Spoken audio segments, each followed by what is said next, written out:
Então é essa a função. E isso realmente só se atinge com a gestão eficiente. Então é importante depois você avaliar esses quesitos, pensar e tentar enquadrar, mediante conhecimento também dos índices, das projeções, e ter sensibilidade para unir tudo isso e sempre elaborar os melhores relatórios e tomar sempre as melhores decisões. Vamos lá, vamos deixar um pouco da questão filosófica e vamos de fato para alguns conceitos. As unidades de negócio, né, quando a gente fala da administração financeira. O que são unidades de negócio? Né? Um exemplo que eu posso dar as empresas hoje elas estão cada vez maiores. Né? A gente vê fusão de bancos, empresas, hipermercados. Então você parte muito para mega empresas. Mas quando a gente vai avaliar essas empresas por resultado, nem sempre a agência do Itaú, aqui da Avenida Cais do Apolo, dá o mesmo resultado do Itaú do Shopping Recife. São públicos diferentes, são, digamos assim, mercados diferentes, né? Mas é a mesma empresa, é o mesmo banco, é o mesmo salário, né? Levando-se a considerar, existe a questão de mercado, né? Faixa salarial, gerente A, gerente B, mas em síntese, os custos são os mesmos. Então como é que as empresas elas vão avaliar?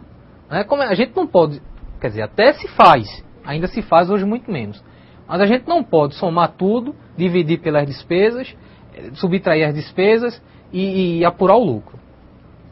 Não é assim que a gente apura demonstrativo de resultado, pelo menos das maiores empresas. Então foi-se instituído as unidades de negócio. Vamos ao conceito. Unidade de negócio visa otimizar o gerenciamento e análise de resultados por meio da divisão física ou geográfica da empresa. Ou contábil também. Então, por exemplo, um grande hipermercado. Ele tem, digamos assim, 100 unidades no Brasil. Né? Então, essa divisão ela pode ser contábil.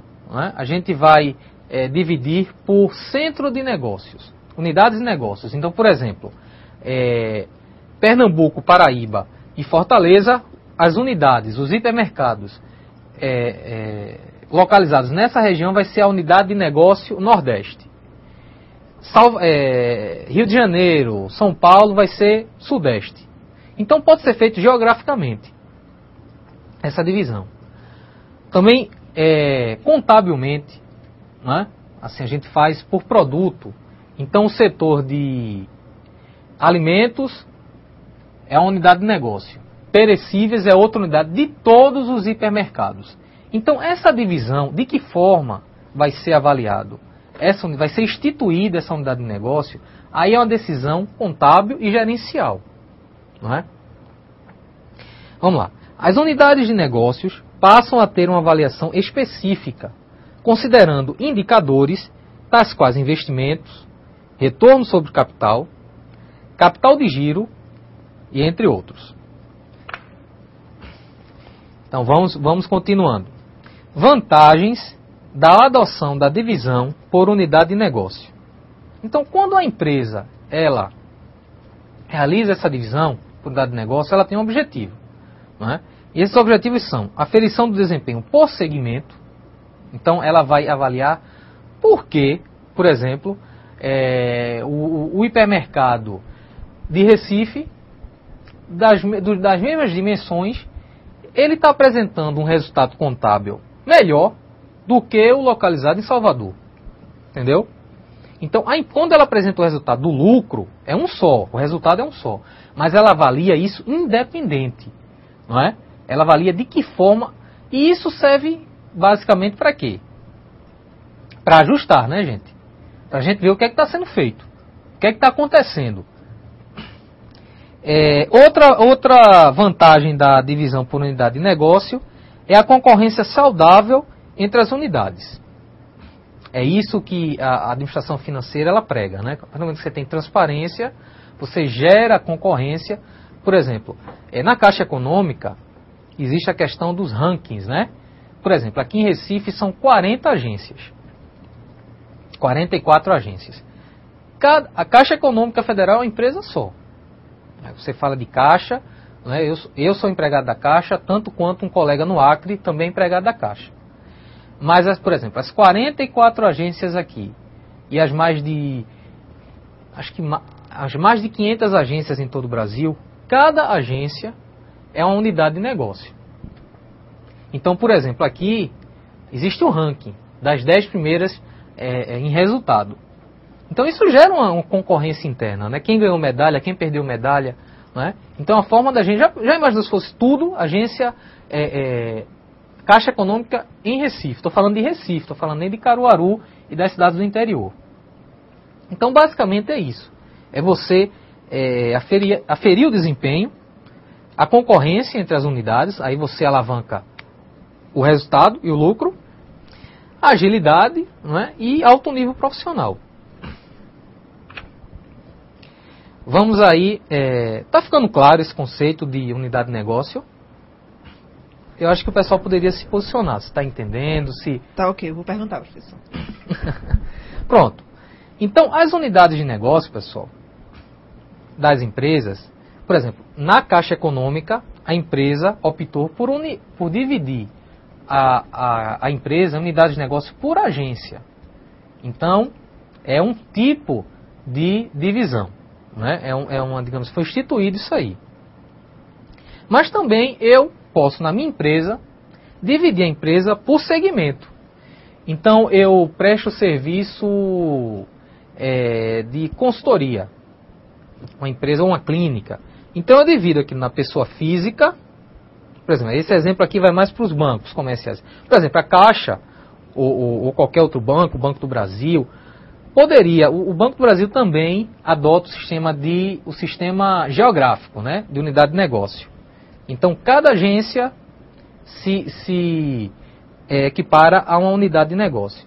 Então, eu poderia instituir um ou outro tipo de segmentação, por segmento. Então, pessoa física, pessoa jurídica, cobrança, setor de cobrança, setor de recuperação de créditos e habitação. Então, quando diz assim, não, o lucro foi de 2 milhões no mês de outubro, setembro, né, que já fechamos o período. Sim, mas qual foi a unidade relacionada? Foi na unidade de negócio? Foi na unidade de negócio pessoa física? Quem apresentou esse lucro foi a recuperação de créditos ou foi a unidade de negócio de habitação? A gente pode dividir aí por esse lado. A geográfica, né, foi o exemplo que a gente deu anteriormente.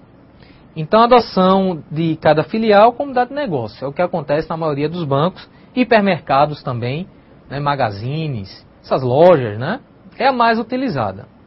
Porque aí você tem os demonstradores, você tem aqueles funcionários, você tem aquele público, você pode avaliar. Por mercado também. Então, por exemplo, eu posso dividir uma empresa contabilmente pelo mercado a que ela se dirige. Então, por exemplo, é uma empresa de cosméticos, não é? Então ela tem o mercado de consumo, então ela fabrica para vender, né, aquele produto, seja por revendedores, a gente tem vários exemplos, né? Avon, Natura, enfim, você vai a casa, então aquilo é uma unidade de negócio. Franquias, né, é o caso que ela vende a marca, eu quero montar uma loja do Boticário. Então vou à empresa e pergunto quanto é que eu tenho que pagar para colocar lá, marca Boticário e revender os produtos. Né? Aquela loja, eu comprei a franquia. Então isso é uma outra unidade de negócio. É outra fonte de recurso. Está associado, que a gente vai falar mais adiante, ao centro de custo, mas não vamos falar disso agora não. Indústria, ela também fabrica esses produtos, esses cosméticos. Então ela tem aí 3 mercados. O do consumo imediato, do consumidor, do vendedor lá, com o cliente. Não é? As franquias, onde ela vende a marca para você instituir a loja, e também a indústria, onde ela fabrica isso aí. Porque quando ela, por exemplo, não, mas indústria e consumo é a mesma coisa, não é? Quando ela fabrica, tem um valor agregado aí. Ela ganhou pela fabricação do produto. Quando ela vende, isso pode ser para hipermercados, para franquia. Né? Quando ela vende o consumo, quando ela vende ao cliente, ela já tem outro valor agregado. Aí ela já ganhou. O custo dela fabricar foi 100. Para o mercado, para